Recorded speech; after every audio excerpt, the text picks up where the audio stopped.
Welcome back. Let's continue our inventory of the typical stages of the takeover process, the merger process, and then takeover and merger in the broad sense of the word, either of the flavors we introduced on a conceptual legal basis. The second stage, sometimes combined with the confidentiality part, is the so-called letter of intent.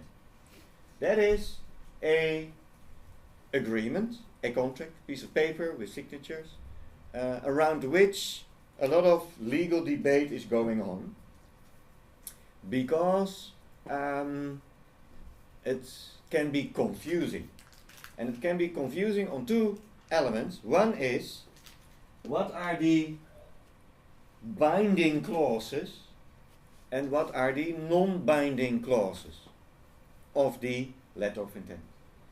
And then the fascinating thing of private law is that the effect of a contract is not determined on the title, but on the content of the clauses. So if a non-jurist puts the title letter of intent, and in the contract it says, herewith we sell the shares from A to B, then a jurist qualifies it as a share purchase agreement. And then the draft of contract could be surprised and say, well, but I called it a letter of intent. And then judges and jurists say, well, but it is about the heart of the matter and not about the title. So there are quite a few names that are used. The technical name I use is this letter of intent, but you could also have a term sheet or a heads of agreement, of a memorandum of understanding is a quite popular one, and a agreement in principle, or all kinds of other titles used for a content that is geared towards not the transaction, but the preparation so that a transaction, a final transaction, can take place. Question? Just a bit very specific. We talked in last course about how some jurisdictions don't look at the content, but instead look at the wording of the content. Yeah. I want to ask, in the letter of intent, all jurisdictions just look at the content, or is there a difference Yeah. in jurisdictions?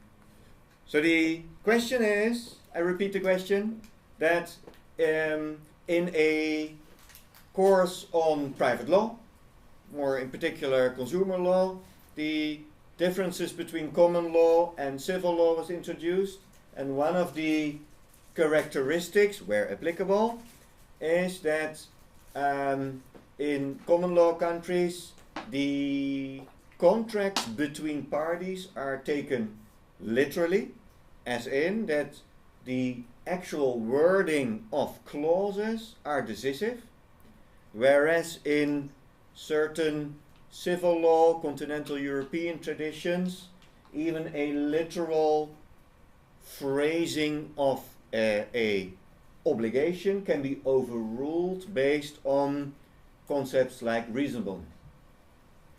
And the question is, how does this distinction reflect on my statement that the title and the clauses are potentially leading to confusion?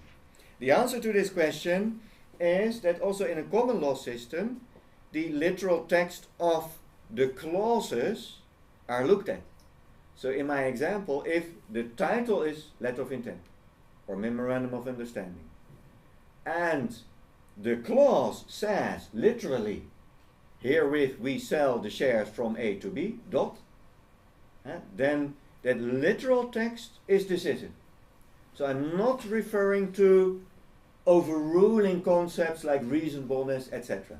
No, I'm just stating and sharing with you that you will make lots of term sheets and letters of intent and all kinds of other documents in the future. Hopefully with some lawyers around, but that it is not that the title neutralizes all further clauses. That's basically the point. And that when the clauses are clear that it is just an intention, then it is an intention. When the clauses basically say, well, we agree on the purchase, then it is a purchase agreement, despite the type. Is that the answer? Yes. Thank you very much. Good question. What is then the key thing? Well, that in the wording of those clauses, you look at the binding effect. So, what you want to agree on is we enter into negotiations, meaning that we meet, that we share information with a confidentiality clause, that we make analysis, that we have a certain time frame. Let's say within 6 months we wish to reach agreement. Very importantly, is this a exclusive negotiation or a non-exclusive negotiation? As in, with a non-exclusive negotiation, you may also negotiate with other buyers of your shares, or vice versa, that you're not the only target company. Let's take the example of the supermarkets. There are 20 supermarkets in a village for sale, well, big village, of various chains, and Albert Heijn only wants to purchase 3, and then they can buy it from Jumbo or from the Boek or whatever names are out there. Then it is non-exclusive from the buyer's perspective. And when you hear the words binding and not binding, then you should not make the mistake that a letter of intent is not binding. What is meant is that it is not binding in the light of the final purchase. But it is meant that the exclusiveness or not, and the confidentiality, and the time frame, and that you actually agreed to negotiate, that means you have to show it, and those are binding agreements. So the mistake is that no clause in the letter of intent is binding. And that is obviously then not what binding means. And there it starts to be confusing. In an average letter of intent, there is already some agreement on certain elements of the deal. In my example of the supermarkets in a town, that you say these negotiations are pertaining to these 3 supermarkets with addresses. Or, where it comes to public bids, this negotiation is in a monetary spectrum between €65 and €75. And then, comma, depending on the assessment and valuation of the assets and the accounts, etc. And that could be mistaken as that the parties already agreed on those 3 supermarkets and the price. And based on private law principles, when you agree on the main ingredients of the deal, then you have a deal, according to private law. Because that is meeting of the minds. And if the minds already met, 3 supermarkets and the price, and a date, then you're done. So, this is maybe the most important lesson of all 10 weeks. Please pay attention to the types of words you put in a letter of intent, also known as a memorandum of understanding, or all kinds of equivalent words. So you want to bind your opposing party, your negotiating party, to the negotiation, but you need freedom to step out, not to make the deal, have a better price,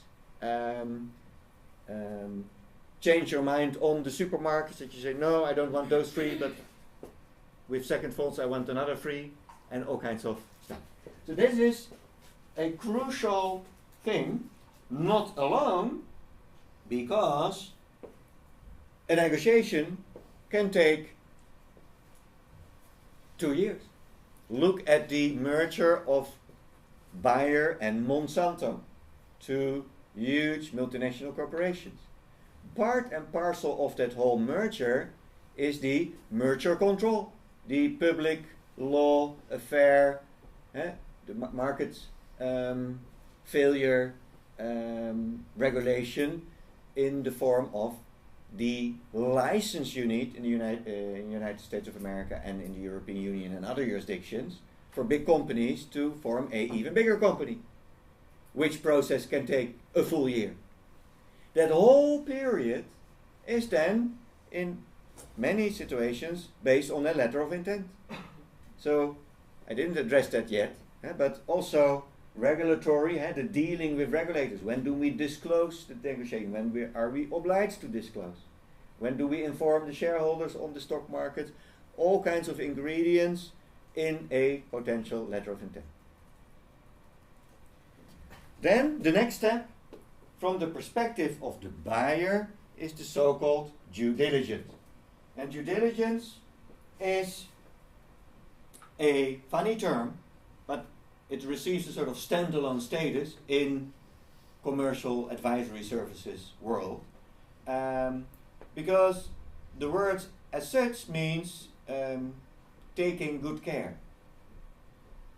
So basically the words do not mean anything. But in the commercial service providers, it has a meaning as in the process in which representatives of the buyer enter the premises of the target company and having the authority to investigate everything of that target company. The books, the emails, the machines, the personnel, the customers, the licenses, the property, etc. And then the end result of a due diligence report is a piece of information for the buyer. So basically, the buyer, in the corporate world, the board of, in scenario 1, the board of the buying company, the predator, and the content of that due diligence report is basically for the eyes of the buyer only. So it is not a independent assessment of a target company or asset, if it is an asset deal. It is a strategic document with two purposes on the side of the buyer. One is to change the mind and say, well, based on further investigations we figure out the place is rotten, we do not want to purchase. That's the most extreme purpose. And the second purpose is that, based on the report, the phrase is, on second thought and based on the report we figured out that the place is rotten, so we are only willing to pay half of the price.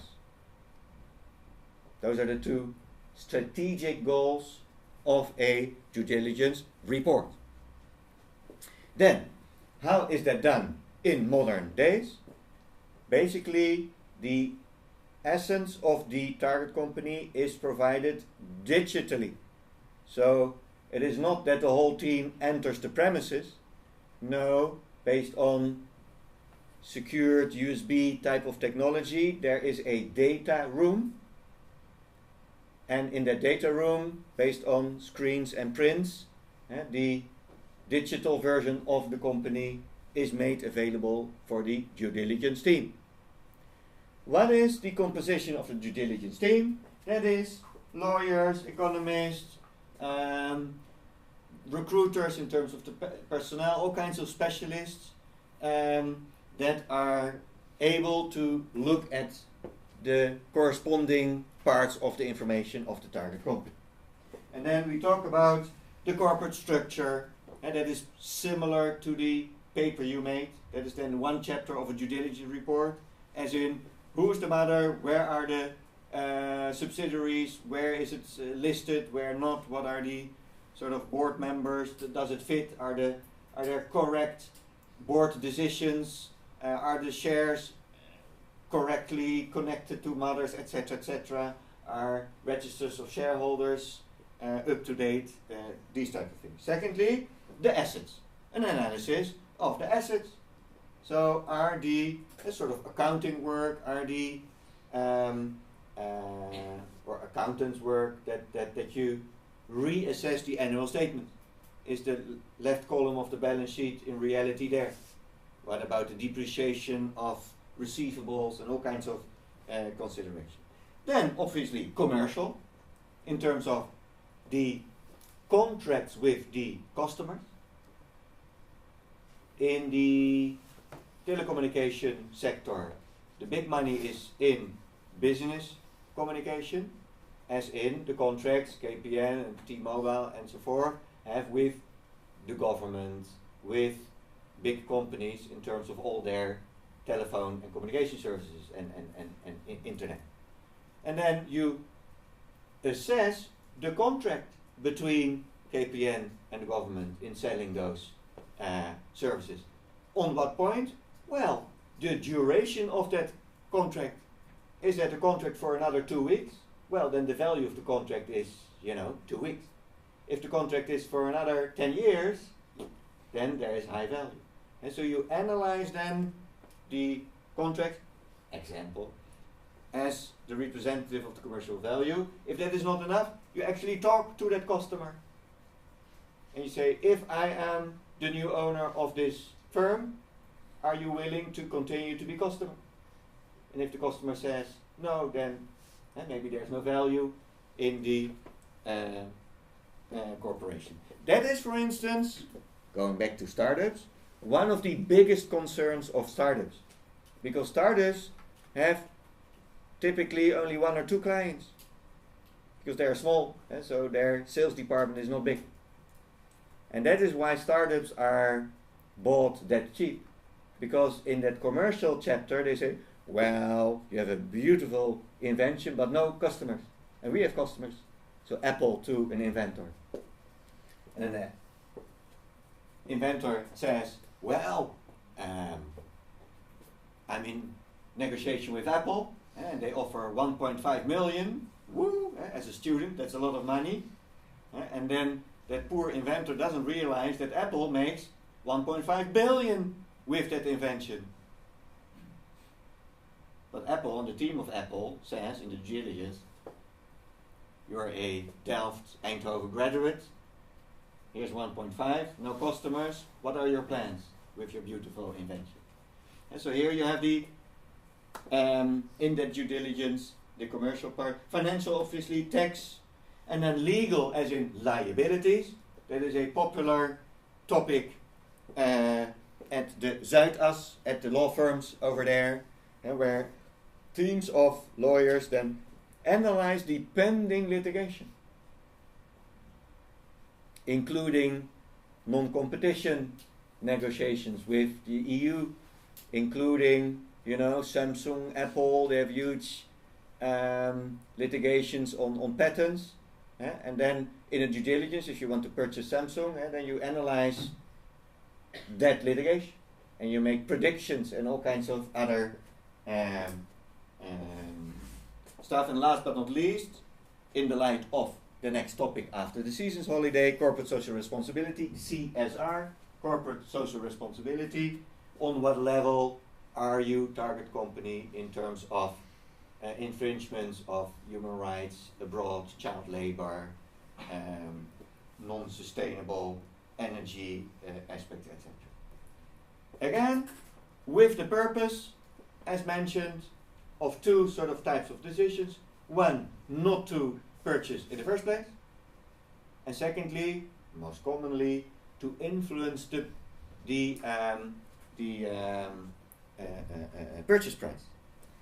If that is the purpose of a due diligence, then all the target companies are involved in a pre-due diligence.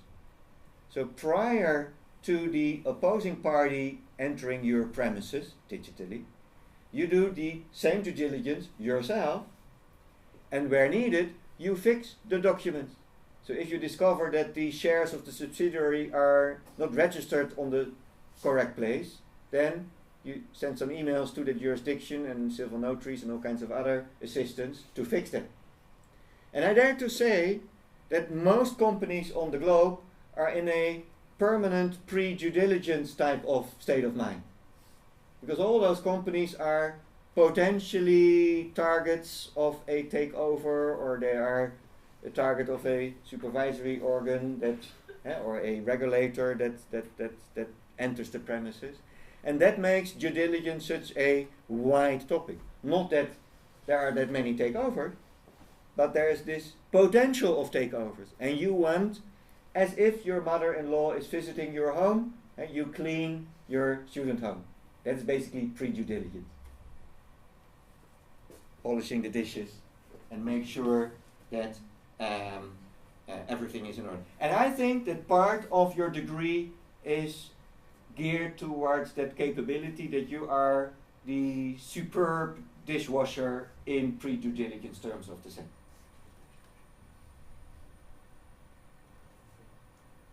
Well, and then the share purchase agreement. That is then the moment with names like the closing, where all those teams meet, and then the final version 26.7, you know, of the purchase agreement. Bibles, they are also called. 500 pages, of which 100 the contract and 400 attachments. Lists of assets, lists of employees, lists of consumers, and on all those 500 pages you have to put a paragraph, a signature for agreement. Legal status, binding, a binding legal instrument, also known as a contract, also known as an agreement, and then there is a feature in private law, and that is the feature of conditional clauses, which are binding. And that is, again, returning to merger control, that Bayer and Monsanto, they reach that state as alternative to the letter of intent. The alternative is that you reach the state of the share purchase agreement, in which there is a clause that says this takeover takes effect on the date that the merger control authority in both the United States and the European Union and China and India and all kinds of other countries approve the merger. So then you have an agreement, but it is only taking effect if a certain condition is fulfilled. And then journalists say they don't have an agreement, or people within the company, but you do have an agreement.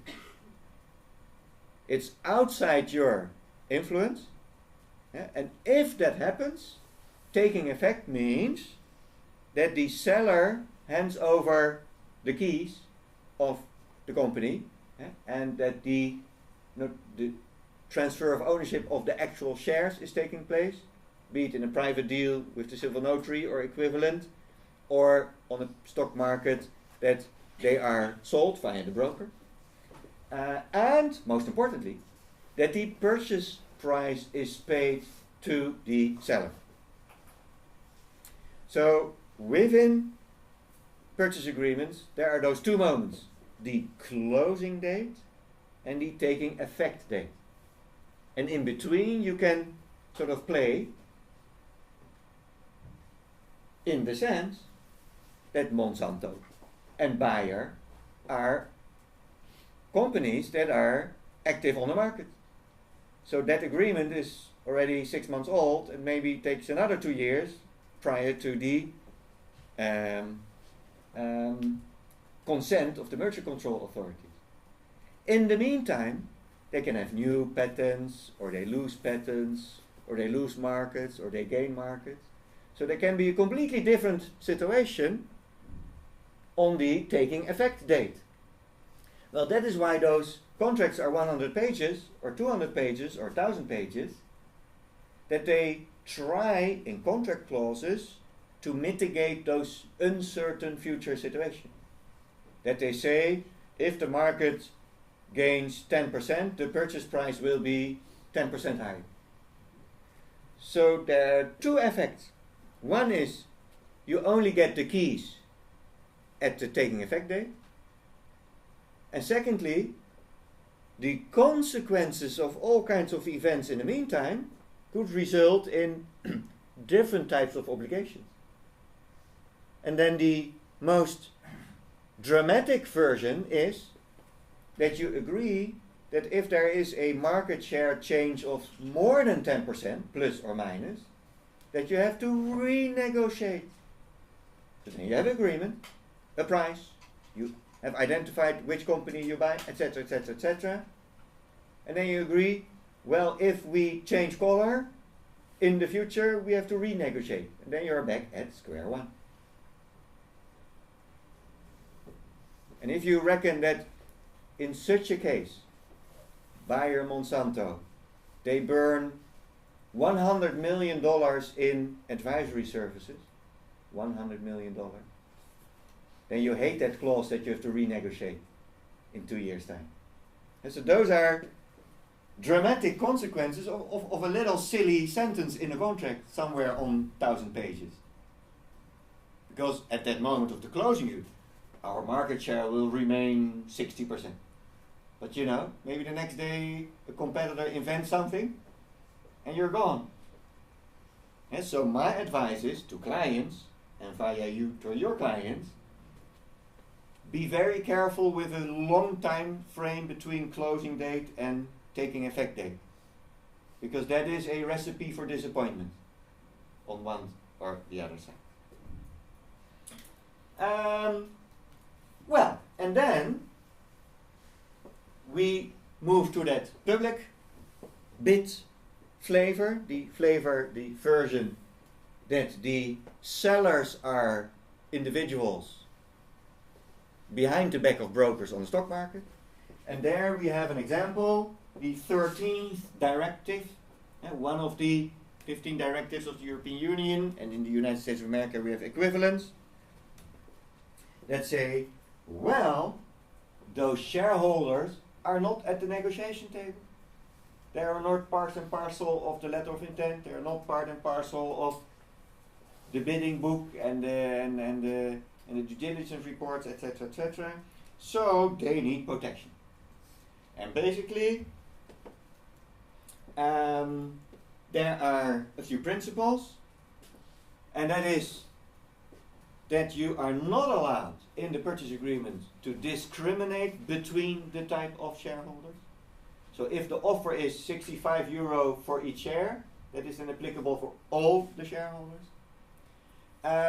There should be certainty on the funding. That means that the stock market regulator has the authority to ask the buyer to disclose where the money is come from and on which saving accounts. The purchase price is sort of reserved part, or equivalent in the broad sense of the word. So that, again, protection of shareholders. And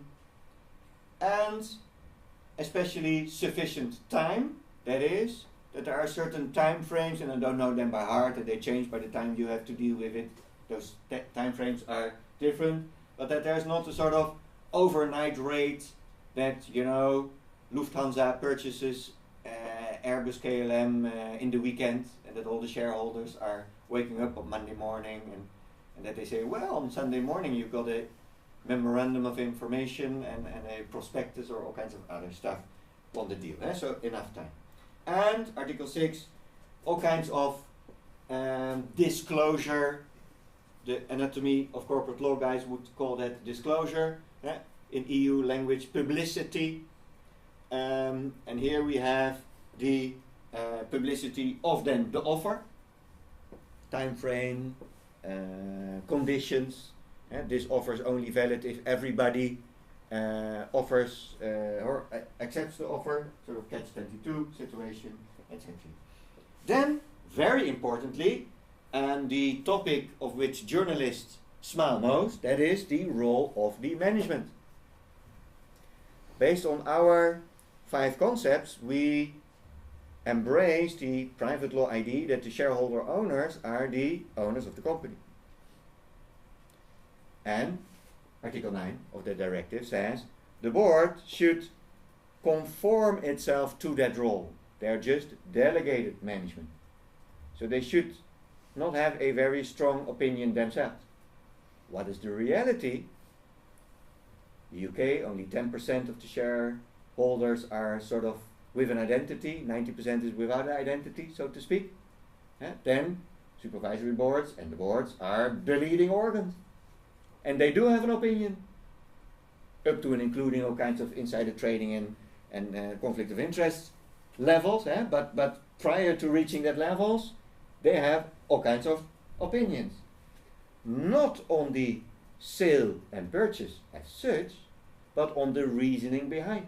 The reasoning behind is, where it comes to a merger, supermarket example, the reasoning is, well, that is efficient and we can earn more money, more shareholders' value.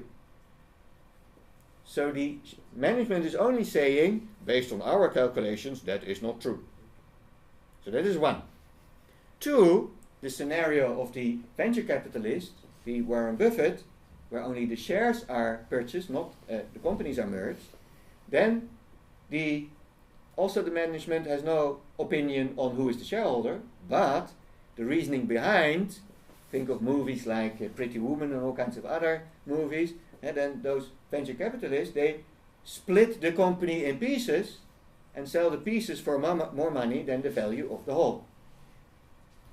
And there the management says, that is not adding value to the shareholders because based on our calculations, we cannot sell those business parts without the integrative environment of the whole multinational corporation, of all kinds of reasons. And that is a sort of pre-due diligence you could end up in, that you as economists will in the future potentially develop those competing analysis of the economic future of the company. Whether it is a sensible thing for Albert Heijn to control 90% of the market, and what does it do with share price, etc., etc., etc.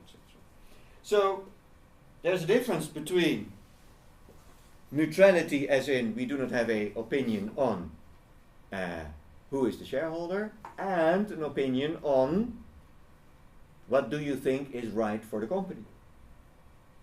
And we are not even talking about the stakeholders.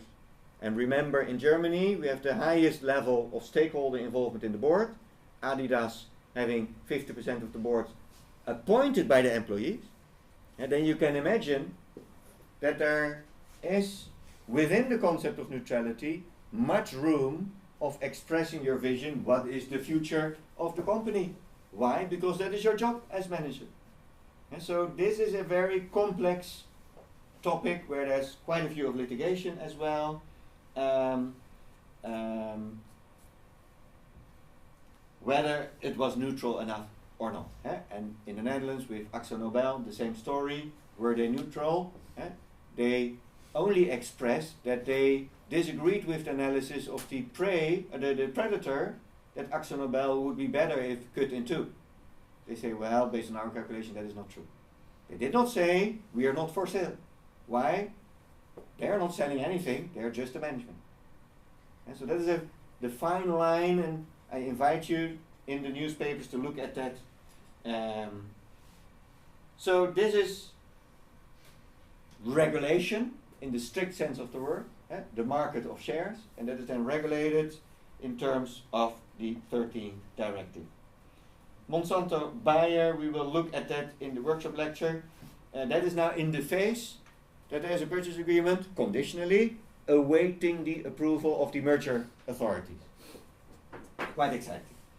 And, pity for us, such a purchase agreement, as far as I know, is not publicly available. So we do not know the details of that merger. What is your prediction? in terms of merger control? Who thinks that the authorities in the US and the EU will say yes? Hands? And who think they will say no? Exciting. And because too big of a market they achieve? Yeah. Maybe you have to restructure. Yeah. Yeah. Well, and that is a nice bridge to the next topic, and that is the asset deal. If the merger authorities say you will be too big in the future, then there's an option to make the end result smaller. How? By selling parts of the multinational corporation. And then we have two flavors. You can sell a subsidiary, that's the same story, share transfer, but you could also sell assets. And if we talk about markets, markets are consumers, then you could sell part of your customers to a competitor. And that is by definition a asset deal.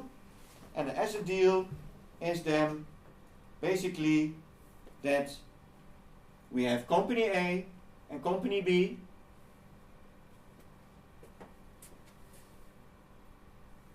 Monsanto, Bayer, or Monsanto and Bayer, and this is then a third party. And in an attempt to make one of the two, Monsanto or Bayer, smaller, they sell their Australian customers to a Australian chemical company, company B, in Australia.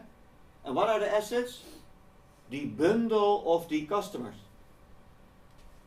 And remember, employee rights, also in Australia I believe, then if the customers are sold, then the employees of Bayer Monsanto who were dealing with those customers, think of the broomstick, are then sold with the contract.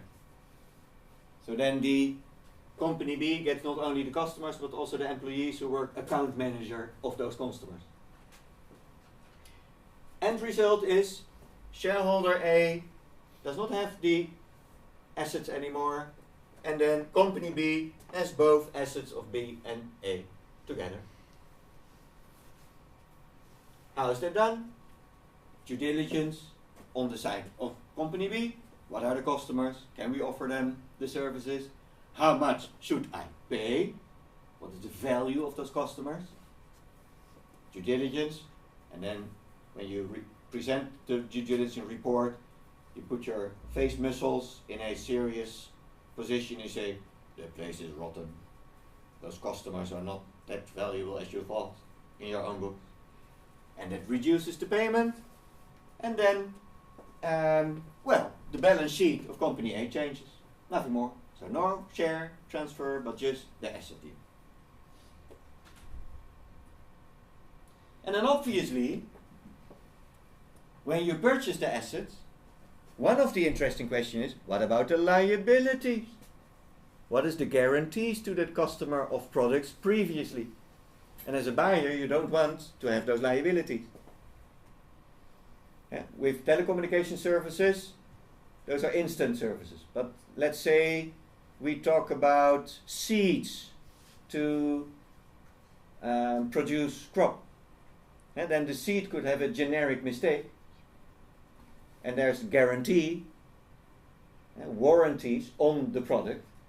And then in that sale, you need to make sure that you are not taking over the liabilities, the warranty, or if you do so, that the price is reduced. And then you reserve part of the investment for potential future. The negative side, to close with, the negative side of an asset deal is the legal complexity. Not that a share purchase agreement is extremely easy, but from a private law perspective, it is just the handing over an ownership of shares. Here we have, per asset, we need a contract. Because, as a customer, you have a say in who is your provider. So you need a contract with the buyer, A, B, the seller, A, and the customer. So that is 3 signatures already. Or where it comes to land, there's a land registry, and then you have to put the name of the land in a different name. You have to sell the name, the land, and then the buildings on it. And so each type of asset has its own private law consequence where it comes to transfer and ownership. And that is why asset deals are not popular. And again, the employment rights as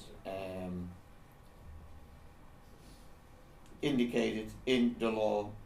And then again, if it is a international sale, and it is movable objects, then we have a international covenant on the sale of goods. That is a sort of harmonized purchase, a contract law for purchases across borders, where all major countries on the world are part of. That is sort of harmonized private law.